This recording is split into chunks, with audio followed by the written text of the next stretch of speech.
सर्व शेतकरी मित्रांना माझा नमस्कार। मित्रांनो, शेती पुरत नाही म्हणून सनी अधिकाऱ्यांनी सांगितलं, नेते लोकांनी सांगितलं की दुग्ध व्यवसाय करा, त्यातून तुम्हाला नफा मिळेल। आणि आज आपण दुग्ध व्यवसाय करतोय तर आपल्याला भाव काय भेटतो दुधाला? आपल्या तर 22 रुपये। साध्या पाण्याच्या बाटलीचा भाव जरी बघितला तरी तो 20 रुपये। पाण्यापेक्षा स्वस्त आज इथं दूध चाललंय। आणि बघा, जे नेते लोक ज्यावेळेस आपलं दूध 35 रुपयानं चाललं होतं त्यावेळेस हे 48 रुपये लिटरनं दूध देत होते। आणि आज बघा, आज पण ते 48 रुपये लिटरनं सर्वसामान्य जनतेला दूध देत आहे। आणि आपल्याला काय भाव देत आहे? तर 22 रुपये। मित्रांनो, विचार करासारखी गोष्ट आहे। एक टँकर दुधामध्ये 2 टँकर पाणी ओतून त्याची अख्खी मलाई काढून ते अक्षरशः सर्वसामान्य जनतेला 48 रुपये लिटरनं दूध देत आहे।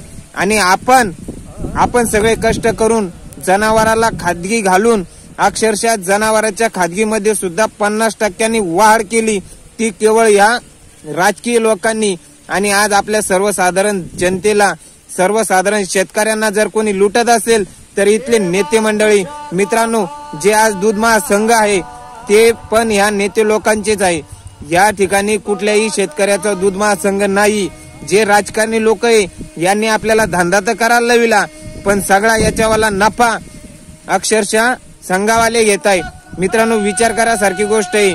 आपल्याला 1 लिटर दुधामाग 22 रुपये मिळत आहे आणि 22 रुपयामाग जर आपला नफा जर बघितला तर काहीच नाही। अक्षरशः सर्व खर्च, आपला खर्च वाजा जाता जर आपला नफा बघितला तर आणखी उलट आपल्यावरती कर्ज होत आहे। आणि विचार करण्यासारखी गोष्ट आहे, 1 लिटर दुधामाग 26 रुपये नफा हे महासंघावाले करताय। मित्रांनो, ही खूप मोठी आपली शोकांतिका आहे। आणि हेच नेते लोक, भाडखाऊ नेते लोक आपल्याला सांगताय की तुम्ही दुग्ध व्यवसाय करा आणि मलाई हे खाताय। म्हणजे बघा, तुम्ही शेतकरी आज मरणार की जगणार? विचार करासारखी गोष्ट आहे दादांनो। आज इथले आमदार खासदार पगारवाढीसाठी भांडतायत, लाखो रुपये पेमेंट असताना सुद्धा। मग पगारवाढीसाठी भांडल्यापेक्षा यांनी 2-2, 4-4 गाई म्हशी पाळायला काय अडचण आहे मित्रांनो? अहो, कधी यांनी दुधाची धार सुद्धा काढून पाहिली नाही आणि दूध संघ टाकले मार मोठ्या भूषणानं। अरे, सर्वसामान्य जनतेचं आता तरी कातड तोडणं बंद करा। अरे, शेतकऱ्याला लुटणं आता तरी बंद करा। कुठवर चालणार तुमची ही लुटमार? एक दिवस असं येईल ना की 1 लिटर दुधासाठी अख्खा संघर्ष करावा लागेल तरी दूध करता दूध भेटणार नाही। कारण आज जे दूध तुम्हाला भेटतंय ना ते फक्त शेतकऱ्यामुळे भेटतंय। आणि शेतकऱ्याची लूटमार आता थांबवा, अन्यथा याचे दुष्परिणाम तुम्हाला भोगावा लागतील। जय जवान, जय किसान। हाक ऐक एकदा तरी, देवा काळजाची